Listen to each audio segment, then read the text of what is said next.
सोलापुरात हद्दवाढ भागामध्ये पाणी टंचाईला अनेक नागरिकांना नेहमीच सामोरं जावं लागलंय। कुमठा नाका परिसरामध्ये पाण्याच्या टंचाईमुळे मोठा ठणठणाट माजल्याचं चित्र पाहायला मिळालं।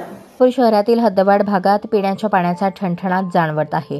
हद्दवाढ भागातील कुमठा नाका परिसरातील बालाजी सोसायटी, संजय नगर, सम्राट अशोक सोसायटी भागात पाणी पुरवठा खंडित झाल्याने नागरिकांच्या घशाला कोरड पडली आहे। स्थानिक नागरिकांनी याचे खापर प्रशासन आणि लोकप्रतिनिधी यांच्यावर फोडत कुमठा नाका परिसरात संतप्त नागरिकांनी महापालिकेच्या अधिकारी कर्मचाऱ्यांना घेराव घालून विस्कळीत पाणी पुरवठ्याचा जाब विचारला। कुमठा नाका परिसरात 10 दिवसानंतर देखील पिण्याचे पाणी विस्कळीत झाल्याने स्थानिक नागरिकांनी महापालिकेचे अधिकारी आणि कर्मचारी यांना घेराव घातला। सोलापूर शहरातील हद्दवाढ भागात नेहमीच पिण्याच्या पाण्याचा प्रश्न भेडसावत आहे। अशातच संपूर्ण शहराचा पाणी पुरवठा विस्कळीत होत असल्याचे दिसून येत आहे। 5 दिवसानंतर येणारे पाणी आता चक्क 10 दिवसांनी येत असल्याने नागरिकांनी प्रशासनावर संताप व्यक्त केला आहे।